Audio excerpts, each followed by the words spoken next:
Because they tell you you're going to hell. And they tell little kids that. You're 5 years old, and the church, with all its majesty and all the buildings and the clothes, they go up to a 5-year-old and they're like, oh, you're going to hell. Oh, yeah. You're going right to hell. And you're 5, and you're like, what did I do? And the church is like, you know what you did, you piece of shit. And you're going to full hell, too. There's no kids' hell, you understand? You're going right to the show.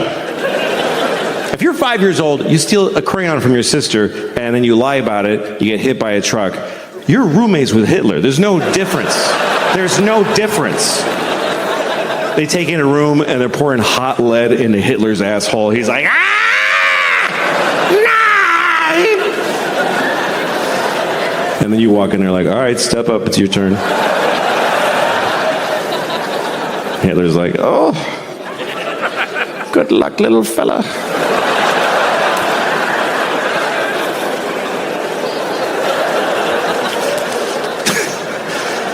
Poor Hitler, man. I mean, at this point, he's been down there for 75 years. He's probably nice now. Hitler's probably nice to newcomers in hell. You know, hi, yeah. Yeah, it's pretty bad.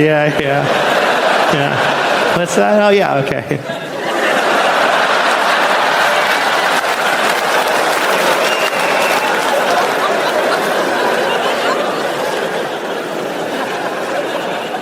I was so scared of hell when I was a kid. I remember when I found out that gay people go to hell, according to the church, and I got scared. Because I'm not gay, but what if God thinks I'm gay? What if I come off a little queer to the Lord? What if he happens to glance at me when I hit my toe and I'm like, ow? He's like, oh, I know where you're going, you faggot.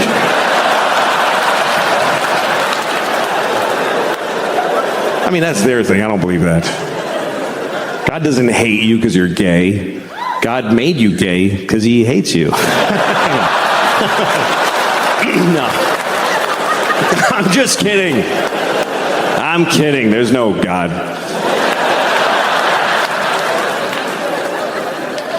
But you know who I feel sorry for? Who I really feel sorry for is a gay man's sperm. Just think about that. That's a tough destiny. We'll do a show. I love doing comedy. I've been doing it 38 years now. And a lot of people ask me if it takes confidence. Nobody asked me, I just wanted to talk about it. But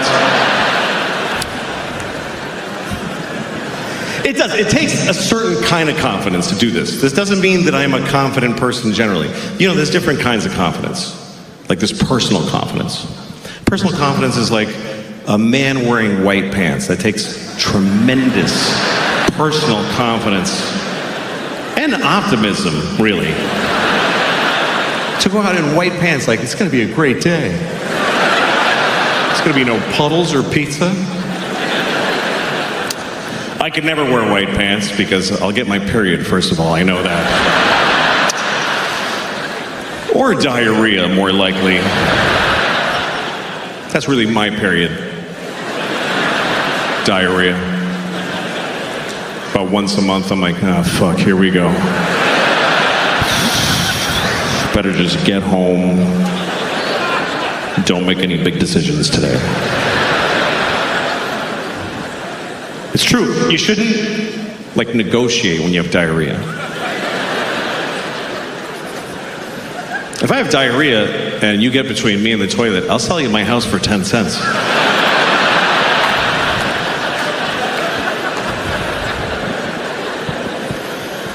Anyway, that's personal confidence.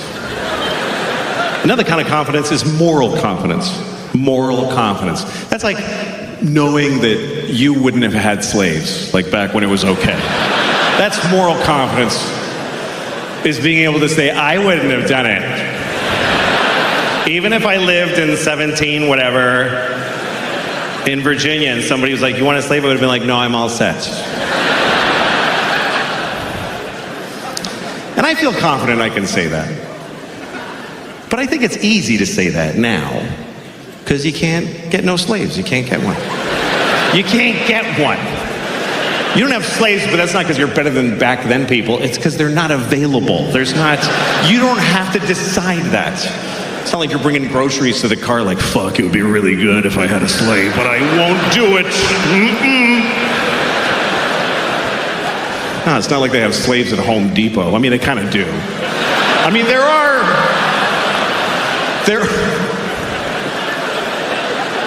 certain, like you can get a Russian woman to do whatever you want because her family's hostage. Or you can adopt a kid from Bangladesh who's like 12. He'll move into your house and do your laundry and suck your dick, whatever you want. But even he gets to leave when he's 18. Although who wants them when they're that old? I'm just saying, excuse me. I'm just saying,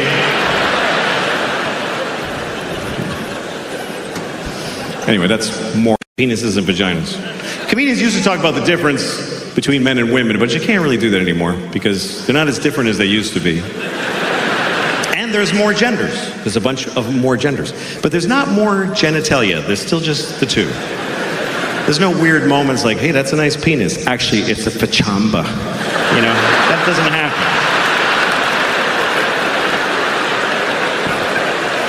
But they are. Penises and vaginas are different. Here's one difference. You can cut off a penis. You can just cut it off, and it'll fall right in the soup. Vagina, you can't cut off a vagina. I mean, you can scoop it out like a grapefruit section, But all you did was make a bigger vagina.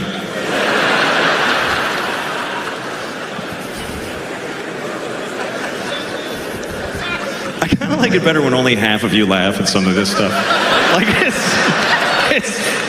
it's fun. All right.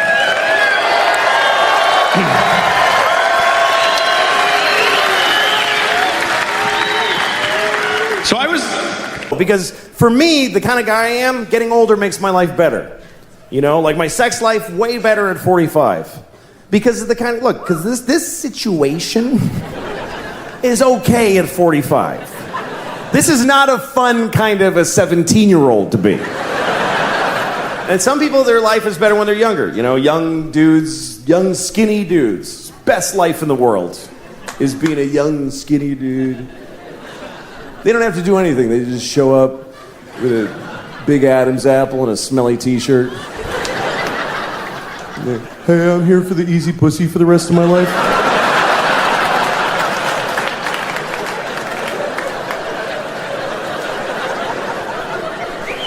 So where do I... Oh, everywhere? Okay, cool.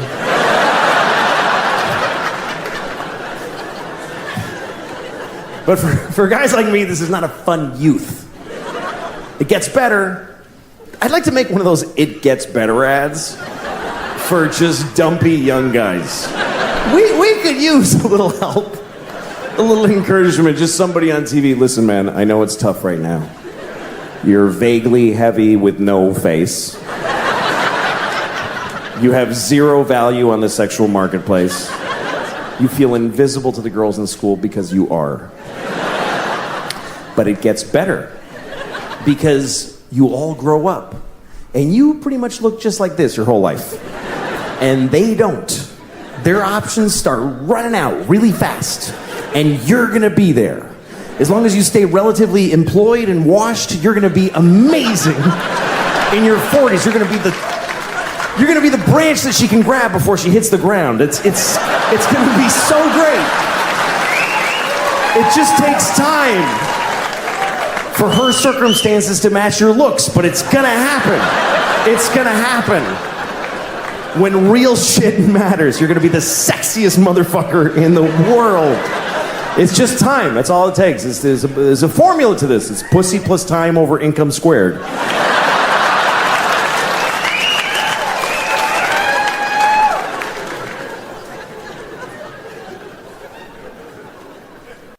Everybody has their time. Everybody has their time. I mean, not everybody. There are people out there who there's just nobody for them. Yep. People like to say things like, there's someone for everyone. Nope. Not at all true. And stop saying it because it's mean to people who never find anybody. There are millions of people out there who we've all unanimously decided they are light speed ugly and nobody kisses them on the lips even. Nobody touches their genitals their entire life. They just wash it and then they die. That's all that happens. Oh, and if you're feeling bad for them, you can go find one and fuck one tomorrow. You can just solve the problem right there. With all that kindness in your heart. Oh, well, go fuck one. Nah, I didn't think so. That's the one way we're all mean. Nobody does that. Nobody fucks down. Nobody. People fuck up or across.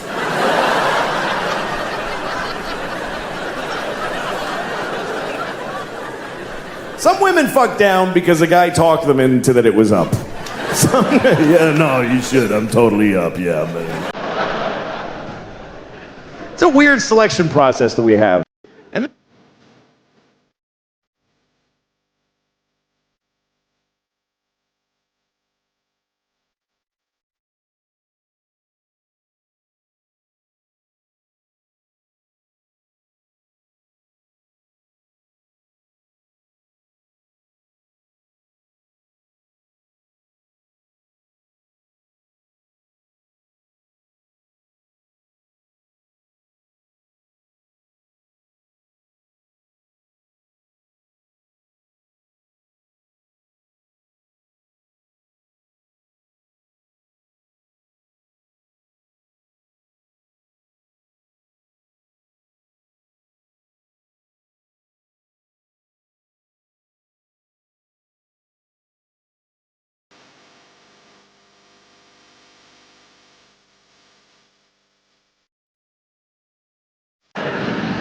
I mean, I get it. It's scary. You don't want to die. Life is good, you know. You don't want to die. Death is a weird thing because when you're like 30, okay, that's about here. Okay, that's 30s here.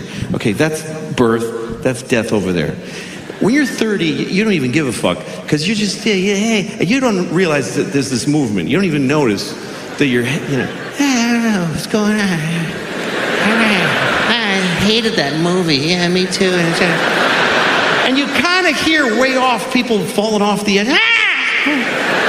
I don't know. What was that? I don't know. That's okay. And before you think you should be there, you get right to the point. You see somebody. Ah! Oh, fuck, I knew that guy. Jesus Christ. No, go ahead. I'm waiting for somebody. No, go ahead.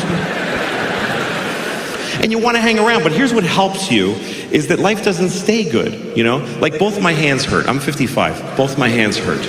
Both my hands, both my knees, both my hips. I'm lucky I have only one asshole, but I have a lot of pain.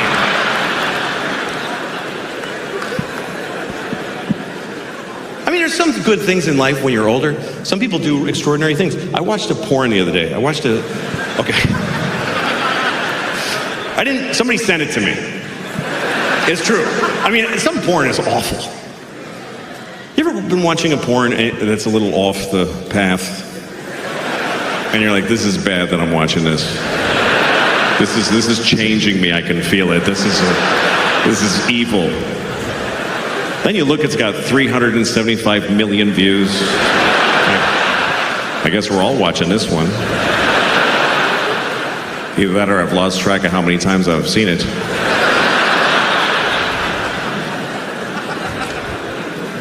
But a friend of mine sent me a porn. He said, you need to watch this. So I click on it. It was two old men in their 90s just fucking sucking each other's cocks. It was unbelievable. I was surprised they were doing anything. And there's like the one guy sitting on the edge of the bed and his socks are falling, you know. And the other one is just fucking sucking. And then they switch places. I watched long enough to see them switch places.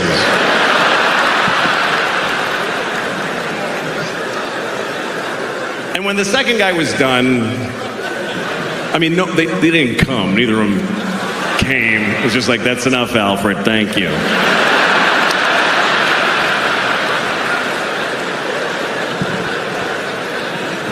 But I called my friend. I said, why'd you show me this? He said, because it's incredible. And it was, you know, I wasn't turned on. I was inspired. Because you worry about old guys, you know? You know, you see an old guy walking alone with a grapefruit in a plastic bag, and you just stand there watching him, and you go, fuck, god damn it, man. Well, maybe he's going to suck another old guy's cock. Life might not be as bad as you think, you know?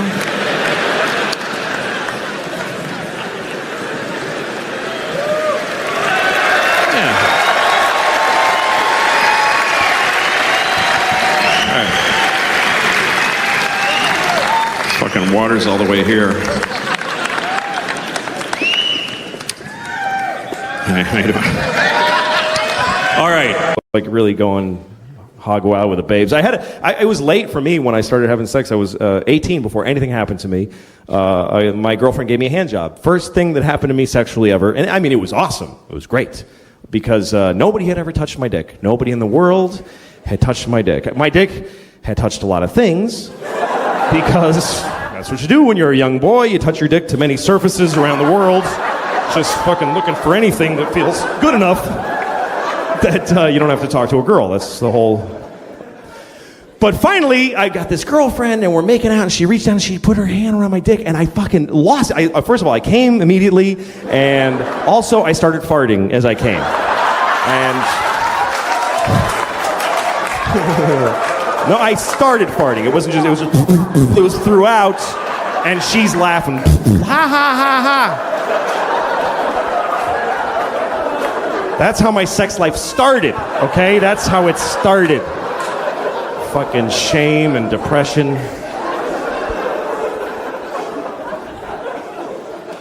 Before that, it was just me masturbating copiously, happily. I loved it. When I discovered masturbation, I was so happy.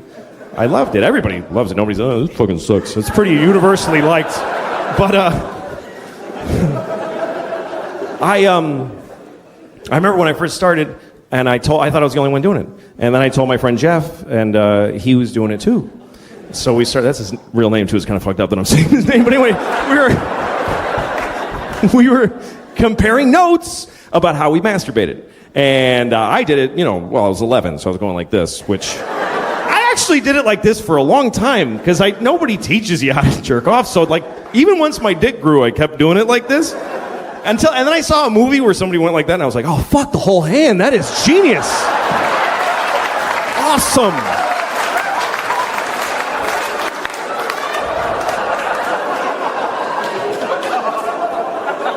Easily one of the best fucking things I ever discovered. I still sometimes, this is awesome. So smart. So smart to use the whole hand. Awesome. To this day, and I'm like, fucking, whoever fucking, yeah, awesome.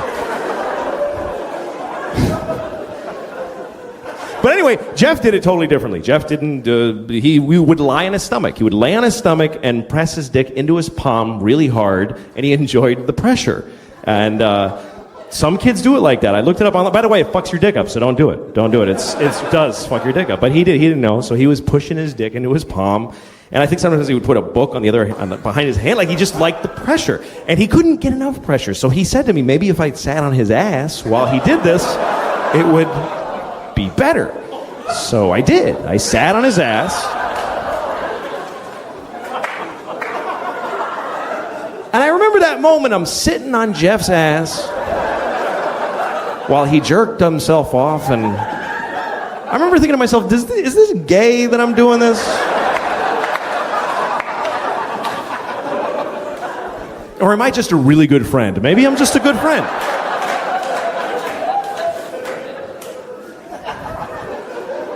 It's weird to think now that I fucking sat on an 11-year-old boy's ass while he masturbated. I mean, I was 11, so it was cool. Now I'd get fucking crucified for that shit. I didn't know what I had, boy. All right, easy. Easy. Anyway, so now I'm married and sex.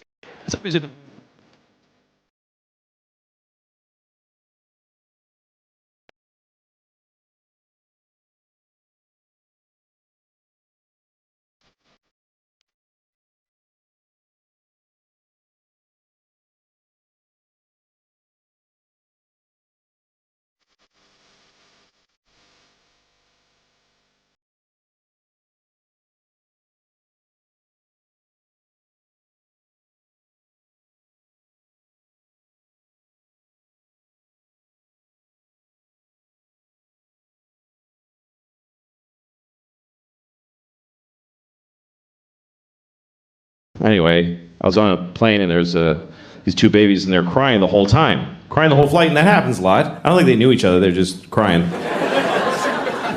I've seen this on so many flights, I started to wonder, is there a reason for this? Is there like an actual reason why babies cry? So I looked it up. Turns out there's an actual reason why babies cry on airplanes, and it's because they're upset that gay people are getting married. Yeah.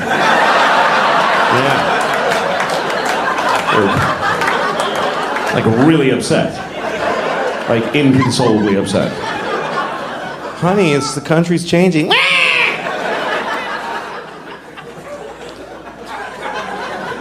And I don't agree with them. I think if people are in love, they should get married. But they can't accept that. Because they're just, they're just being babies. Babies are selfish. They are. Babies are selfish. They just, meh. No baby ever goes, meh, but how are you doing though?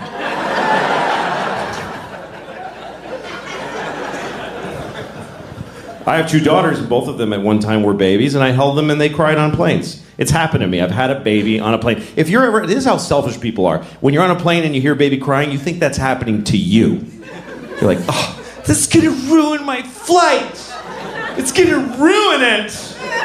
Well, look at the parent, because that person is holding a crying baby on a plane, which means they've been traveling with a baby all day, which means they have a baby. Okay? So their life isn't even good. They don't like anything. Their whole life was, Jesus. If there's any joy for them, it's that this is now bothering other people.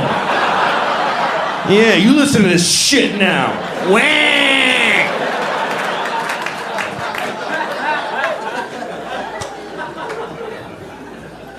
I remember one time my baby was crying on the plane. She was really upset. And this guy and some businessman on the plane, because businessmen always think that every flight is a private plane of theirs that we're all like piggybacking on. And this guy has this fucking newspaper, and he turns around to look at me and my baby, and he looks right at me. He doesn't kind of like go like this. He looks at me like, Like, could ya? Like, oh, I'm sorry, is this bothering you? Let me just...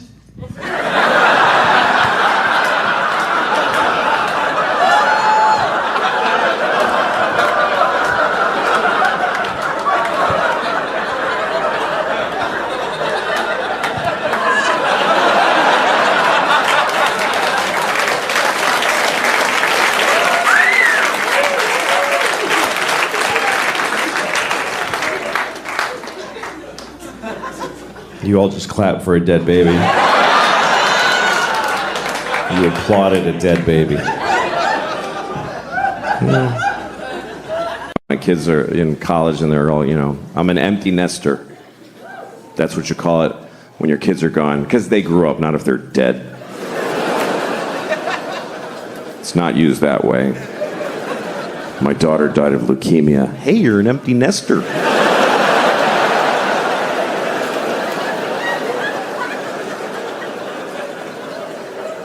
I miss it. I miss having little kids. I think about it all the time. I think about it maybe adopting, I could adopt a baby from a third world country. That's a good thing to do, because you can just leave them outside. You don't have to...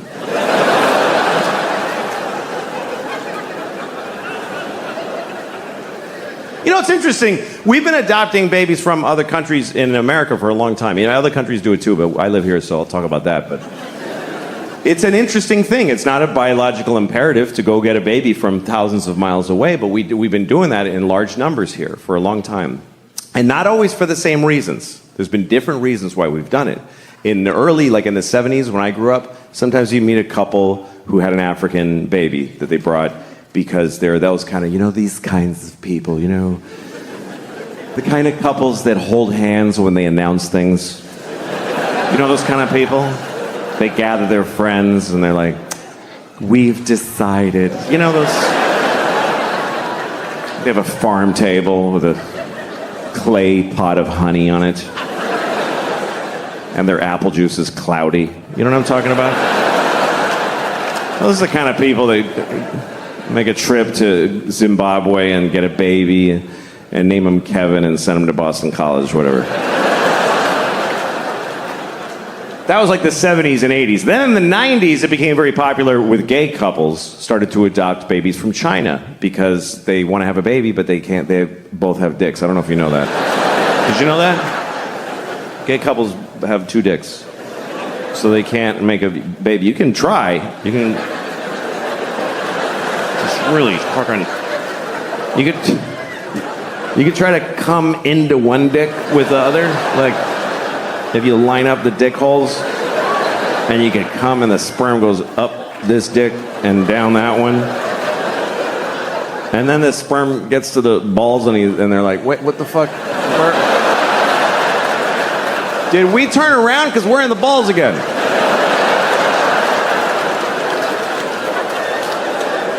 Whose balls are these? These aren't even his balls. Oh, he's gay. Fuck. All right. Okay. All right. Well, let's just swim around till we're dead. It's just the way it is. You're not gonna... A baby will never come out of a penis. It's good. It's a good thing. Because it's hard for women. Imagine pushing a whole baby out of your penis dick hole. Even just a hand. Yeah. Anyway, so that's why gay couples adopt. That's why. And often from China, because they make a lot of stuff there.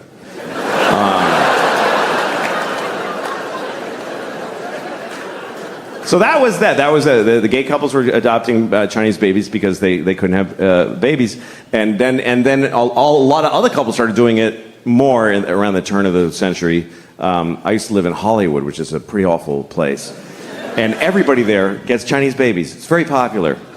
They go and it's not because they can't have babies, and it's not because they're trying to help somebody from far away. It's because they're just busy. They're busy.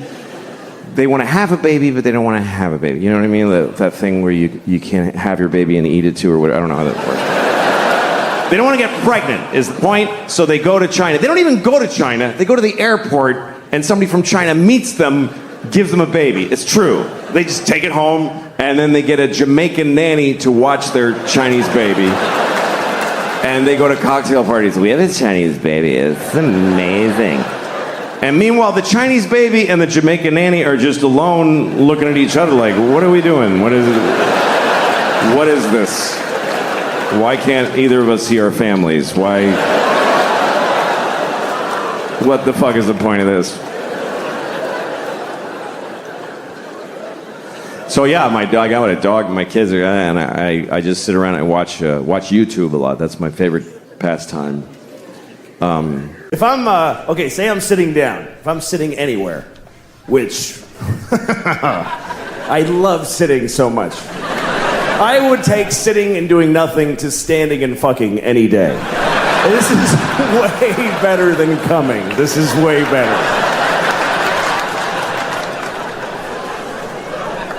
This is what, at my age, if I'm sitting down and somebody tells me I need to get up and go in another room, I need to be told all the information why first. You gotta explain all of that shit to me. What, why do I, what, no, why though? Your car's being towed right now. Well, that's what happens to me then. I accept that. Because getting up is a whole thing. It means first I have to decide, do I really want to be alive anymore? Like, let's start with that. And then I gotta start kind of rocking to get momentum. Like I'm trying to get an old Honda out of a snowbank.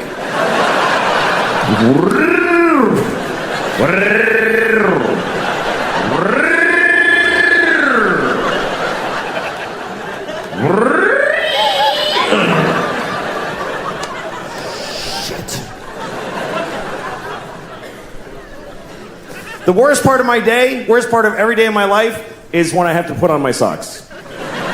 Putting on my socks is the worst part of every day. And it always will be. Even if I have a terrible day in the future where my grandmother is murdered by my other grandmother. If that ever happened to me, the worst part of that day will be when I put on my socks. But if I had to putting on my socks, that means here's what I have to do. I have to get my hands past my pointed toe. I don't even know how I do it. I'm sitting here, I don't know how I do that. It's because it's like folding a bowling ball in half. And as soon as I start, I can feel I'm pushing all the fat up into my vital organs. And I just feel all the systems failing. Beep, beep, beep. And I have to try, I have to lay on my back like an 8-year-old and go like this. And then start passing out.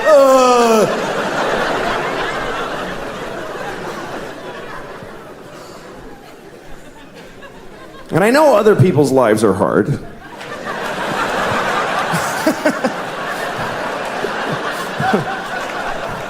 I know.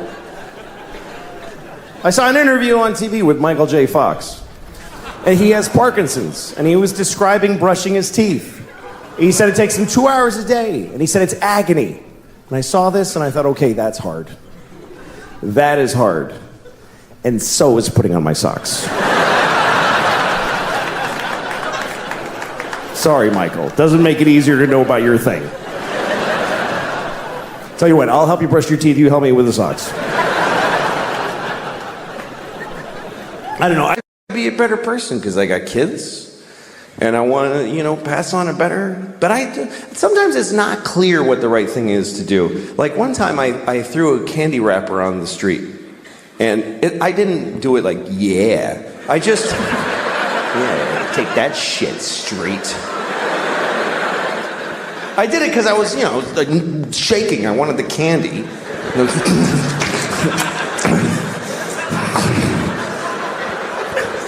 Anyway, I was with a friend who said to me, "You just littered on the street. Don't you care about the environment?" And I thought about it and I said, you know what? This isn't the environment. This is New York City. This is not the environment. This is where people live. New York City is not the environment. New York City is a giant piece of litter. It's like the giantest, next to Mexico City, the shittiest piece of litter in the world. Just a pussy, runny, smoking, stinking piece of litter. So if you have a piece of litter, what are you supposed to do with it? You should throw it on the pile of litter. Because if you don't, if you put it in a receptacle, then it gets collected, and it gets taken to a dump and a landfill, and then it goes on a boat, and it goes out and gets dumped in the ocean, and some dolphin wears it as a hat on its face. For 10 years, this hat that never dissolves on its face. Oh. Jesus.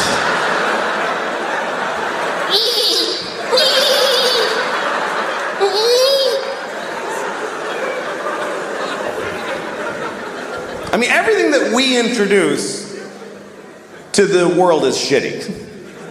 Meaning white people. Because I really think that white people are from like another planet.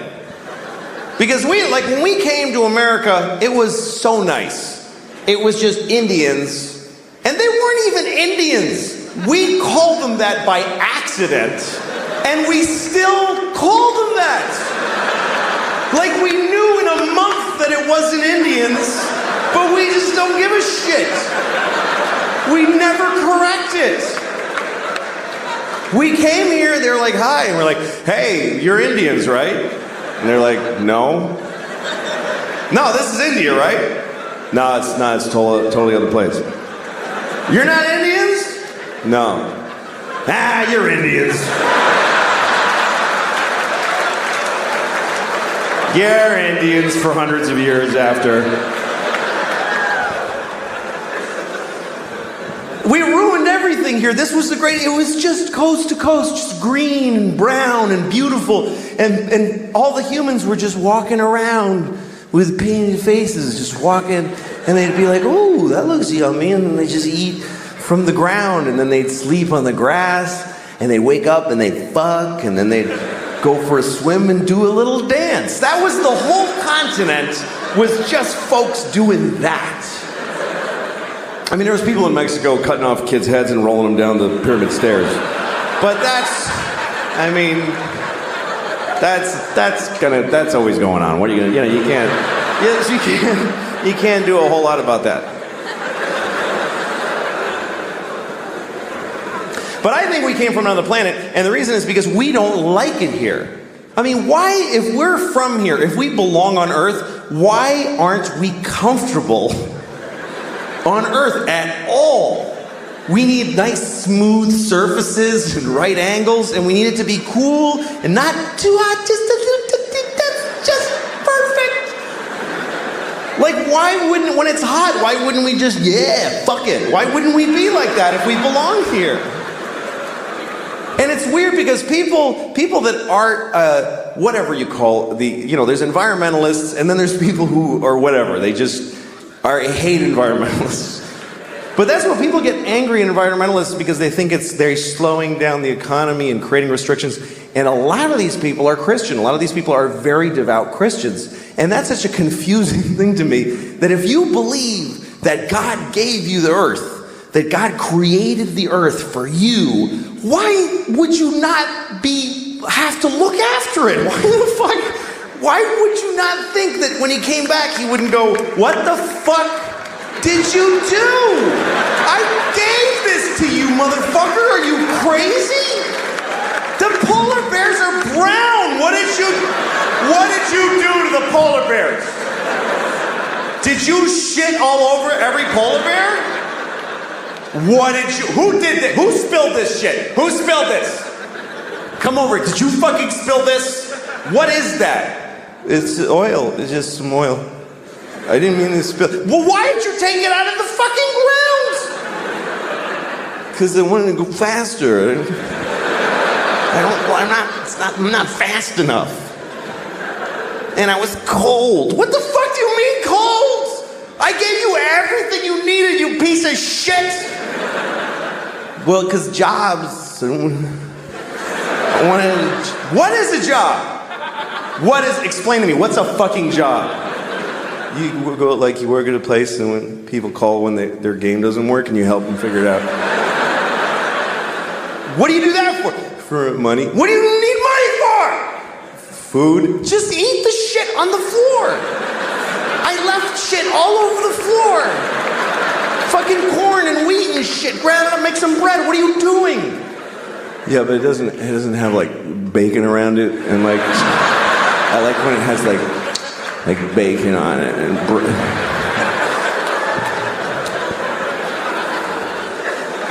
I watched somebody do that the other day after a meal. They went, oh, it was just mwah, mwah. And I started wondering, what does that mean? What does that signify? Mwah. I think what it means is that you ate something so delicious that you then kissed somebody on the asshole and their asshole exploded.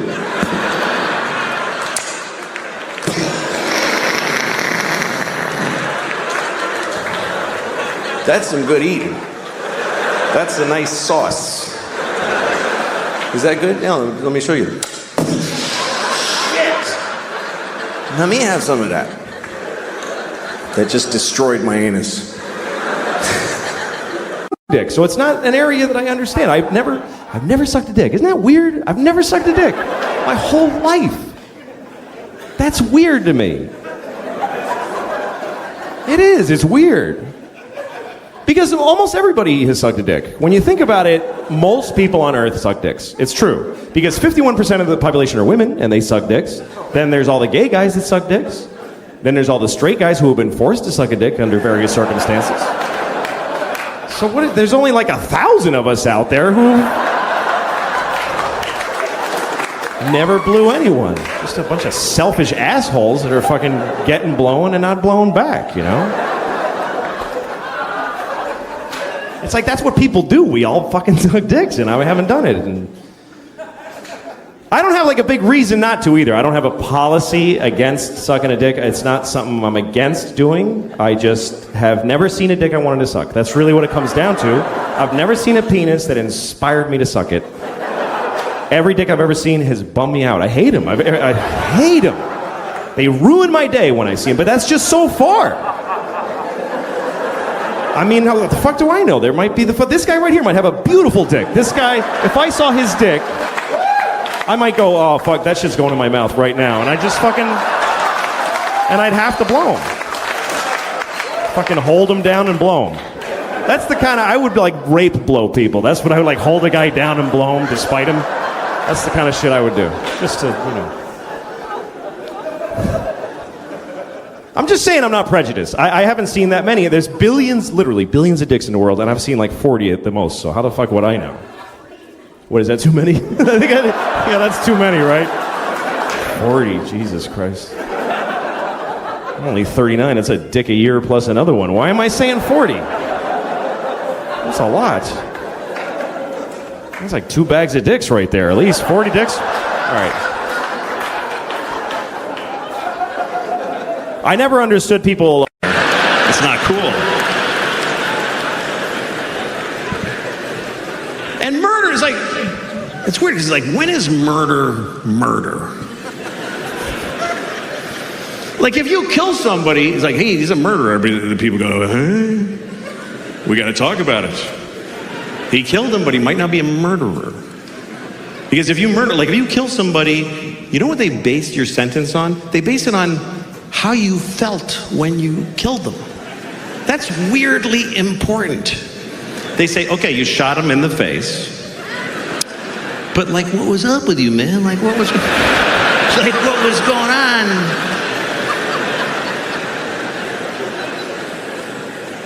I think if you murder somebody, they should base your sentence on how old the person was that you murdered. How much of their life did you take? That should be your sentence. Like if you see a 3-year-old girl in a park and you just kick her to death. It's a hypothetical. Fucking, I'm not advocating that.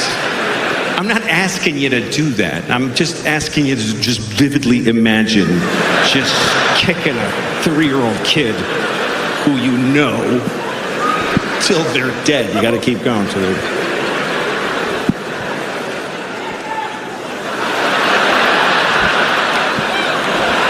All right.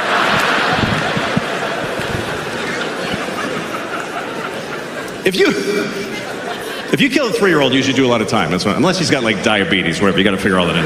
But what if you kill a guy who's like 98? He's 98. He's not even a good 98. He's in a hospice. You know what a hospice is? It's like a hospital, but they don't try to help you. It looks like a hospital, but the nurse just goes, yeah, he's dying. So what if a guy's 98 and he's laying in a hospice and he's got cancer and COVID and AIDS and he's just, and they already unplugged him. Nobody's even in there. And he's like, then you walk in.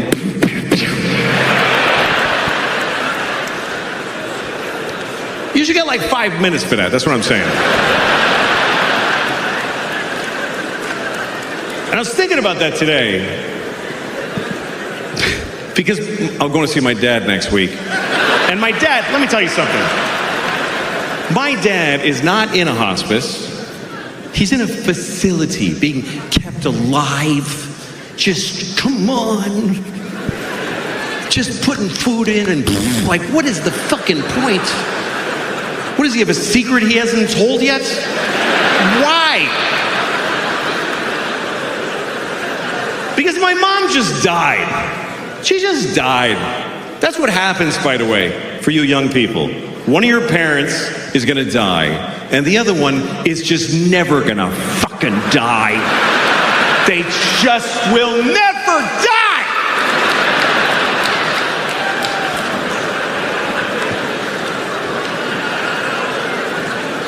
And guess what? It's not the one you wanted.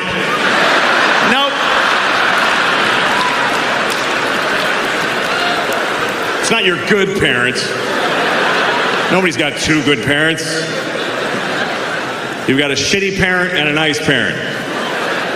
And the nice one just dies. Because that's what nice people do. I'll just die, it's okay, don't worry about it.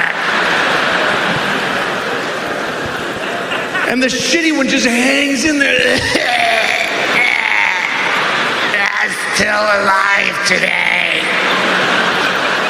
Help me to the toilet again.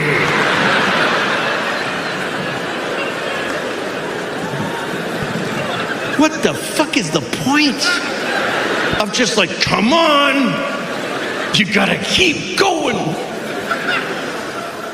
You know, the average American, the last week of your life costs $100,000. It's more than you spend your whole life on health care. $100,000 for just one more week. One more week of just one more week so that last sister can fly in and hold his shitty hand. $100,000. Pull the plug and buy a boat. That's all I'm saying. Because what is the point of you gotta live? You gotta keep living, no matter what. I think you can live too long. I think you can live too long. Some people are 100. Get the fuck out of here. Nobody knows you. What are you gonna run into somebody? Hey!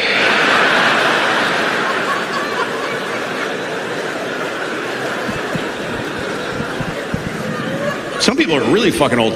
I was reading about the oldest person in the world.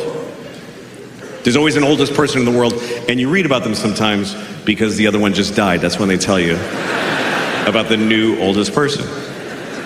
The last one I read about, he was 114. 100, you know what? He's a teenager after 100. 114, that means he's got a kid who's like 92, who's like, please fucking die.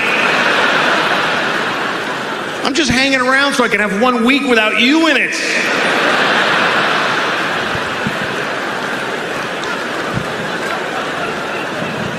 Took her to the aquarium. I took both my kids to the aquarium in Boston, and we were looking at this seal or sea lion. I don't know which one. I don't care. I don't think they need to be separate things. I really don't. They don't care, and we don't care. There's like 3 scientists who give a shit what we call all those things. The scientists could go on TV tomorrow and say, okay, everybody, from now on, seals and sea lions and walruses and you know what? Penguins are all seals now. And we would all be like, yeah, fine. Yes. Whatever, man. Anyway, so we're looking at this sea lion thing, and he's looking back at us through the plexiglass, and he's going, ugh. They're really disgusting in person. Most animals are when you really see them. You ever go to a farm, you think you're gonna see little white sheep going, bah, but they're all fat and shit-colored, and they're like, bah. Jesus. That thing is awful. Anyway, seals don't go, they go, My daughter's like, what does he say? I don't know. I'm a slave. Kill me.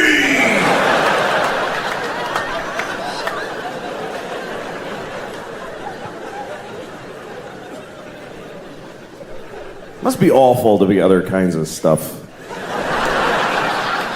There's a lot of things I wonder if the world was different. Like if murder was legal, I might have killed a few people. I don't know.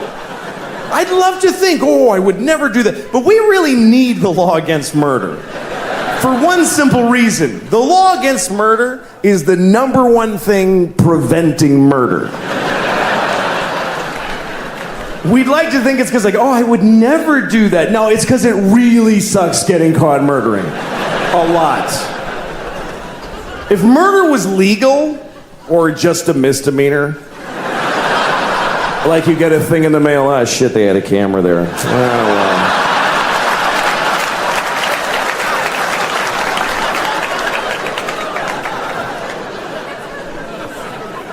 If murder was legal, there would be so much murder. Regular people would murder. Murderers would murder even more. And then really nice, sweet people would murder a few people. But nobody would murder no people. You wouldn't trust somebody who didn't murder. If murder was legal, you wouldn't like them. I never killed anybody. Okay, nice meeting you. Ugh. What a creep. I mean, not even a hooker. Live a life. What's wrong with that guy? He's like a Mormon or some shit. I hate those guys. I think he's nice. Shut up, Janet. It would just... If murder was legal, there would be a lot of murder. Children would behave very differently. Because mostly parents would be murdering their own kids. That's mostly what would happen if murder was legal. You'd be, you go to a mall, there'd be like 8 different moms in the mall just, I told you to stop it! You didn't listen to me! You'd be stepping over dead kids. It would be like a new problem. You have to clean up your kids when you kill them, because it's gross. It's bad for the environment. If you murder your child in a public place, please use one of the red bags that are in the dispensers every 3 feet of America. Put your murdered child in the red bag with a logo of a murdered kid on it. Next to the other logo that tells you not to let your alive kid play with a plastic bag because they might suffocate. In which case, you could just leave them in the bag.